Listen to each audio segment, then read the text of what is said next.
Hi students, तो आज हम एक वीडियो डालने वाले हैं एक बहुत ही इम्पोर्टेंट इंटरव्यू की। और मैंने देखा है कि लोगों को इंटरव्यू पे कमेंटबाजी बहुत पसंद है। कमेंट डालते हैं, इसको तो ये नहीं पता, इसको तो वो नहीं पता, ये तो बड़ा सिंपल सा क्वेश्चन था। इंटरव्यूज़ डालने का मैं आपको एक रीज़न बता देता हूँ। हमारे इंटरव्यूज़ पे कुछ खास व्यूज़ नहीं आते। इंटरव्यूज़ आपकी हेल्प के लिए है। मेरी सबसे ज़्यादा व्यूज़ आते हैं उन वीडियो पे जिसमें मैं स्टूडेंट्स को गाइडेंस देता हूँ। बट इंटरव्यू से ज़्यादा गाइडेंस मैं भी नहीं दे सकता, क्योंकि इंटरव्यूज़ में पूछा जाता है बहुत सारी किस्म के क्वेश्चंस। आपके फैमिली से रिलेटेड, आप कहाँ रहते हो, आपके आगे क्या गोल हैं, करियर प्लान्स हैं, और आपके टेक्निकल क्वेश्चंस जो हैं वो बहुत सारे आपसे पूछे जाते हैं। मैं ये तक भी कह सकता हूँ कि जो RVM कैड के 10 से 15 इंटरव्यूज़ देख के किसी इंटरव्यू में देने जाता है, उसकी सिलेक्शन गारंटीड है, क्योंकि उससे बाहर के क्वेश्चंस आपसे कोई पूछ ही नहीं सकता। तो अभी हम इंटरव्यू स्टार्ट करने वाले हैं इस वीडियो में, जो बहुत ही अच्छे से रिकॉर्ड हो रखा है। एंड थोड़ी सी ऑडियो की गड़बड़ आती है इंटरव्यूज़ में, क्योंकि इतना सारा शोर होता है। जब 100-150 बच्चे एक साथ इंटरव्यू देते हैं, सारे कोऑर्डिनेटर्स इधर उधर भाग रहे होते हैं, रेज्यूमेस ठीक कर रहे होते हैं, तो बहुत शोर होता है। तो हम कोई मीडिया कंपनी नहीं है जो उस टाइम आज तक चैनल की तरह सारा कुछ माइक वाइक लगा के इंटरव्यूज़ बनाएंगे। हम इंटरव्यूज़ डाल रहे हैं ताकि आप कॉपी पेन लेके नोट डाउन कर लो, ताकि अगले कोई इंटरव्यू होता है आप उसके लिए प्रिपेयर्ड रहो। तो जब भी इंटरव्यू देखो, कॉपी पेन नोटबुक लेके बैठो, और सारे इंटरव्यूज़ को आप जितने भी क्वेश्चंस पूछते हैं, पर्सनल से लेकर नॉट पर्सनल, टेक्निकल, प्रैक्टिकल जो पूछता है, हर चीज़ की लिस्ट बना लो। और जो भी हम इंटरव्यू डालते हैं उसकी पूरी लिस्ट प्रिपेयर कर लो, ताकि जब तक आपका कोर्स 2-3 महीने में ख़त्म होगा आप प्रिपेयर्ड रहोगे। ओके, सो अब हम वीडियो स्टार्ट करते हैं इंटरव्यू की। हिमांशु जी, आपने जो प्रोजेक्ट किया है जी सर। किस में किया था? सर ये मैंने बीटेक लेवल पे सर मैंने टर्बो चार्जर जो है उसका मॉडलिंग किया था। अच्छा। और एमटेक लेवल पे मैंने पल्सेटिंग जेट था उसका सिमुलेशन किया था, जो कूलिंग के लिए यूज़ होता है। ठीक है, ठीक है, ठीक है। आपने फ्लोर पे काम किया है कभी? नहीं सर, सर कॉलेज लेवल पे ही जो किया है वो किया। ओके, कंटिन्यूस पढ़ाई किया आपने? नहीं किया सर। अब जैसे आपको हम उतारे हैं जी सर। अपने साथ, मान लो रोल करते हैं आपको, तो आप क्या फ्लोर पे एक्टिविटीज़ में जी सर, हम देंगे, योगदान देंगे? हाँ सर बिल्कुल। मतलब जितना भी मैंने कॉलेज में टाइम पे किया है तो बहुत इंटरेस्टिंग तरह से किया था। एमटेक में मेरे जो गाइड थे उन्होंने मुझे पूरा लैब दिया था कि उसका जो प्रॉपर मशीन होती है उसको टेस्ट करके कहाँ रीडिंग गलत दे रही है, उसका प्रॉपर मैनुअल तैयार करना, कैसे करेक्ट रीडिंग निकालना है। तो एमटेक में साथ साथ में ये भी हमको करना होता है, लैब भी देखना होता है। वहाँ पे सब हमने काम किया वहाँ फ्लोर पे। एक चीज़ और है, मान लीजिए आपको हम रखते हैं जी सर। और काम में एनरोलमेंट है, आप ट्रेनिंग ले रहे हो, हमारे साथ चल रहे हो। जी सर। महीना 2 महीना में फिर आप कहो नहीं जी सर मैं टेस्ट देने जा रहा हूँ, फलाना कर रहा हूँ। सर वो जो टेस्ट वाला काम था वो मैं कर चुका हूँ एक्चुअली, उसके बाद ही मैं यहाँ आ रहा हूँ। इससे पहले मुझे कोई अपॉर्चुनिटी मिली नहीं थी, कॉलेज के बाद भी इसे कंपनी में बैठने को नहीं मिला था, तो फिर मेरे पास कोई ऑप्शन नहीं था, तैयारी करनी थी। अब क्या है कि मैं एलिजिबल नहीं हूँ, जैसे गवर्नमेंट के लिए एलिजिबल 30 ईयर्स तक होते हैं हम लोग, 20 ईयर्स, उसके बाद एलिजिबल नहीं होते हम लोग किसी एग्ज़ाम के लिए। क्योंकि मैं इसलिए कह रहा हूँ, क्योंकि मान लीजिए मैं आपको रखता हूँ, सिखाता हूँ जी सर। और कल आप नमस्ते कर दो तो मुझे भी दुख होता है बेटा। नहीं सर, अगर आप पैसे की बात है, पैसा तो आपको दूंगा, आप काम आएगा तो आपको पैसा भी बढ़ेगा और सब चीज़ मिलेगा। कि अगर आप मेरा वर्कलोड कम करते हो तो मैं आपका फ्यूचर सुधारता हूँ। जी सर। ठीक है ना?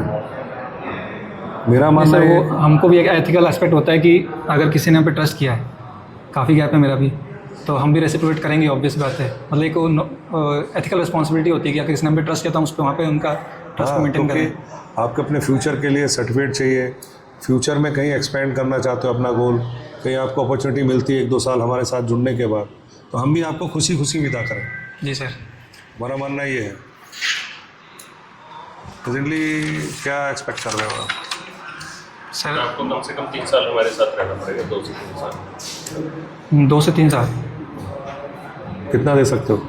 क्या मतलब? कितना समय दे सकते हो? समय तो सर जितना हमको जितना जरूरत होती है किसी काम के लिए, समय का सर ऐसा प्रॉब्लम है, ऐसा थकने वाला। ठीक है, पर मतलब साल जैसे सर का बोल रहा था ना, मतलब वैसे ही बोला ना सर कि टैलेंटेड आदमी को तो हम छोड़ना ही नहीं चाहते। जैसे मेरे पास एक्सपीरियंस नहीं है तो मैं उतना फ्यूचरिस्टिक जो होता है ना, फ्यूचर का बोलना भी मतलब मेरे लिए वो एक तरह से हो जाएगी कि मेरे को जब किसी चीज़ का एक्सपीरियंस नहीं है तो मैं काम तो करना ही चाहता हूँ, हम लोग बट जाते हम नहीं लोग बोल, ऐसा नहीं चाहते कि हम आपको 6 महीने साल सिखाएं उसके बाद आप चले जाओ, है ना। उससे क्योंकि हम आपको यूज़ करें, आपका भी फायदा हो, हमारा भी फायदा हो। मतलब सर ये assurance दे मैं सकते साल हैं भर का तो मैं आपको- 1.5 तो मैं जानता हूँ कि मैं कहीं नहीं जाने वाला, काम करने वाला। अब उसके बाद का सर होता है, जैसे मतलब पेरेंट्स भी हैं, कुछ भी है, हाँ नहीं कुछ भी ठीक होता है है, फ्यूचर में, तो मैं उसके लिए मैं कहीं नहीं मानता हूँ। देखो कोई किसी को बॉन्ड नहीं रखता, बट समझना जरूरी होता है। हम नहीं सर, नहीं सर, मैंने वही कहा, आप ट्रस्ट करेंगे तो ऑब्वियसली होता है मेरे लिए ऊपर आएगा कि मैं रेसिप्रोकेट करूँ, क्योंकि हमारे वर्ड्स का भी कुछ वैल्यू होता है कि हम लोग कुछ बोल रहे हैं तो उसका मतलब हम खुद भी स्टैंड करें, हमको खुद भी लगता है ऐसा।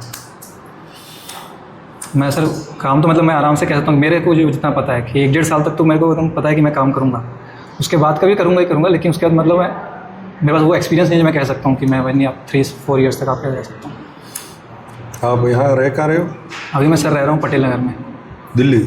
हाँ, दिल्ली में। फिर वहाँ से फरीदाबाद कैसे करोगे यार? सर वहाँ पे मैं जो क्लास करता था वहाँ पे ओखला सेंटर था, तो वहाँ से करता था, बट अगर ये मुझे यहाँ करना होगा तो मैं यहाँ शिफ्ट होऊंगा। मैं या तो कोई और है आपका रिलेटिव? यहाँ सर फरीदाबाद में मेरे मामा रहते हैं, कहाँ पे? ये ओल्ड फरीदाबाद में रहते हैं, वेरी गुड, मैकेनिकल में वो भी हैं, कोई शाबाश। तो वो तो उनका फिर वो तो तेरा फ्यूचर ही बना देंगे बेटा, अगर तू मेरे साथ 1-2 साल लगा देने के बाद तो मुझे तेरे को guide कहीं भी करते शिफ्ट कर देंगे तेरे को। उन्होंने मुझे गाइड किया था कि जब आपसे कोई इंटरव्यू लेता है तो कोई एक्सपेक्ट करता है, आपको ऐसे कोई भी नहीं देगा, क्योंकि वो भी आपसे कमिटमेंट एक्सपेक्ट करते हैं, वो लोग भी इंटरव्यू लेते हैं। तो उन्होंने मुझे कुछ इस विषय में गाइड भी किया था कि मैं तो होप छोड़ चुका था कि कोई कंपनी बुलाती नहीं थी, ऑनलाइन लिंक्डइन पर अप्लाई करते थे। तो ऐसा है ना, फ्रेशर्स को रखने का ट्रेंड बहुत कम हो गया लोगों का। एक्चुअली मैं बीटेक से निकला तब भी से भी ऐसे ही था कि हमको एक्सपीरियंस चाहिए, तो मैंने सर प्रो ही सब कुछ सीखा था, उसके बाद मैंने छोड़ दिया, गिव अप कर दिया कि जब कोई कंपनी बुलाई नहीं रही तो क्या कर सकते हैं, अदरवाइज मैं टेक्निकल में बहुत अच्छा नहीं, करता I will give you the first chance. या अभी कहना नहीं, बस उसमें आपको तुम कल से रखनी पड़ेगी कि आप आओ मेरे पास। टाइम हमारे पास रहोगे, है ना। जी सर। बट हम गारंटी दे सकते हैं कि आपको जो है ना हम आपका वही एक्सपेक्टेशन क्या है ये बता पहले तो। सर एक्सपेक्टेशन और रियलिटी में सर काफ़ी डिफरेंस है मेरे। वो तो ठीक मैं है, सर फिर भी सर वो तो मैं काम देख के आपने आप बता दूंगा, बट फिर भी सर, जानना मतलब मैं हमारे क्या- लिए भी जरूरी है। वो हम काम देख के आपका सर, मैं एक- ट्रायल पे रखेंगे आपको। मतलब मैं सर रेस्पेक्टेबल एक चाहता हूँ कि मतलब 30 तक हो जाए तो, बट रियलिटी मैंने सुना है यहाँ के लोगों से, एक्सपीरियंस लोगों से तो नहीं बताते हैं ठीक है, कि देखो ऐसा है, मैं आप मेरे को काम देख के आजमाएंगे, मैं साफ बोल दे रहा हूँ, मैं झूठ नहीं बोलूँगा। जी सर। हम आपका काम देख के आपकी एनालिसिस लगाएंगे।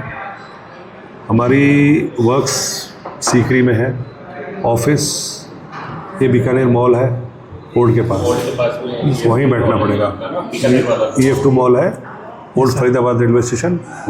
सर थोड़ा सा नेचर ऑफ जॉब वो बता दीजिए सर। आप नेचर बताते ऑफ हो। जॉब मशीन बनाने ही है, तो आपको वहाँ फ्लोर पे क्या करना है कि आपको पहले ड्राइंग बनानी जी सर। है। नई मशीन की तो ड्राइंग बनेगी, जी सर। और जैसे कोई पुराना कंपोनेंट अरेंजमेंट है तो उसका तो पार्ट आता है पार्टी से, मुझे जैसे ये मॉडिफाई करना है बॉटल, तो हम इसको फिर आप नापोगे, जी सर। ड्रॉ करोगे, फिर हम इसमें चेंजेस बताएंगे, तो चेंजेस आप अमेंडमेंट करोगे as per hour guidelines, okay तब फिर वो लॉन्च होगा प्रोडक्ट, दोबारा से रीलॉन्च, मतलब रेक्टिफिकेशन मॉडिफिकेशन सब कुछ रहेगा। 2 तरह के जॉब होते हैं, एक तो नई मशीन होती है, इसमें आपको पहले ड्राइंग बनानी है, उसके बाद वो कंपोनेंट्स उसके तैयार होंगे, या तो इन हाउस होंगे या वेंडर के पास हो सकते हैं। कंपोनेंट जो है वो कंपोनेंट मतलब आपको वेंडर, हमारे कुछ कंपोनेंट वेंडर के पास भी बनते हैं और कुछ हमारे इन हाउस बनते हैं। जी सर। तो आपको वेंडर हमारे आसपास ही है, मतलब 5-10 किलोमीटर की रेंज में, तो आपको उस वेंडर के पास जाके उससे कोऑर्डिनेट भी करना पड़ सकता है, ओके सर। है ना। तो एक मशीन बनाने में जैसे 50 कंपोनेंट हैं, तो 50 में से कुछ हमारे पास बनेंगे, कुछ बाहर बनेंगे, तो बाहर वालों से भी कोऑर्डिनेट करना है, वो ठीक बना रहा नहीं बना रहा, उनसे डिस्कशंस भी होगा, जो वहाँ की टेक्निकल टीम रहेगी कि ये कंपोनेंट कैसे बनेगा, वो उसको आपको पूरा गाइड करना है। तो आपको वो स्टडी करनी आनी चाहिए, मेजरमेंट करना आना चाहिए, गाइड सारा हम लोग करेंगे, बट आपको टाइम और आपको स्टडी करना पड़ेगा। मतलब वर्नियर माइक्रोमीटर बोल के आप अगर ये जानोगे ना, तभी आप इंस्पेक्शन करके चीज़ों को मॉनिटरिंग भी नापना जोपना, फिर मैं आप बोलो कि मैं काम नहीं रहेगा, आपको प्रोडक्ट तक लाना है। प्रोडक्ट तक लाना, कोई चीज़ है आपको शेप लेनी, इमेजिनरी तो एक न्यू प्रोडक्ट के लिए होता है कि ब्रेन से डेवलप करना, वो आपको एक्सपीरियंस पे आएगा, एक्सपीरियंस से पहले आपको प्रैक्टिकल आना के लिए भी आपको पहले एग्जिस्टिंग प्रोडक्ट आप यूट्यूब पे कहीं पे देख सकते हैं, आप उससे वो तो सर वही मैं भी वही चाहता हूँ कि मतलब जितना अपॉर्चुनिटी मिले अपने नॉलेज को एनहेंस करने, क्योंकि फिर हवा हवाई बात में तो हम डिजाइनिंग नहीं कर सकते। हवा हवाई नहीं होता, कुछ भी हवा हवाई, मैकेनिकल में कुछ भी हवा हवाई नहीं है। यस सर वही। हमारे एंड पे आपको इलेक्ट्रिकल मैकेनिकल पड़ेंगे पहले ना। दोनों ऑटोमेशन से रिलेटेड SPM भी बनती है, जी सर। मशीनें भी बनती है, तो सब कुछ मिलेगा, और रेक्टिफिकेशन भी होती है, जिनके ड्रॉबैक्स हम स्टडी करते हैं कि जैसे किसी ने गलत चीज़ बनाई है, कस्टमर उससे सफ़र कर रहा है, तो उसको हम कहते हैं कि आपकी मशीन में ये प्रॉब्लम है, तो we can amend this problem, तो उस पर रिसर्च करना है, डिज़ाइन करना है, रीमॉडिफाई करना है, that is called perfect engineering. Yes जब आप किसी की कमी ढूंढ के उसको रेक्टिफाई कर रहे हैं, जी सर। तो ये सब चीज़ें आपको सीखने का मौका मिलेगा, समय देना पड़ेगा, सर वो एक दिन में तो आएगा नहीं। जी जैसे आपने बोला वर्नियर सर, इस पर मैं काम कर भी चुका हूँ, मुझे बस थोड़ा टाइम मिल जाएगा तो मैं उस पर और परफेक्शन जो होता है ना, वर्नियर है, माइक्रोमीटर है, बोर गेज है, ये 3 टूल तो आपको चलाने पड़ेंगे। सर इनको हमने तो लैब में भी किया, वहीं पे काफ़ी काम किया इन पे लैब पे भी, बट अब वो गैप हो गया मेरा, तो मैं थोड़ा सा मुझे टाइम चाहिए होगा बस वहाँ। कोई नहीं, वो तो हम आपको गाइड करेंगे। आपको उसमें देखो, आपको टाइम थोड़ा ज़्यादा लगाना पड़ेगा शुरू में, जी सर। उसके बाद आपको धीरे धीरे जब आपका एक्सपीरियंस बढ़ता जाएगा तो with in that time of frame आप कर सकते हो। जी सर। और आपको फिर दिल्ली से आने में प्रॉब्लम आएगी। नहीं सर, मैं यहाँ शिफ्ट होऊंगा दिल्ली, तो मैं उतना टाइम 2 घंटे ट्रैवलिंग करना ही बहुत हो जाएगा। अनमैरिड है, मैरिड है? अनमेरिड है सर। तो अगर आप ओल्ड के आसपास रहते हैं तो ओल्ड में तो ऑफिस है हमारा, और कभी फैक्ट्री भी जाना पड़ेगा आपको कंपनी से।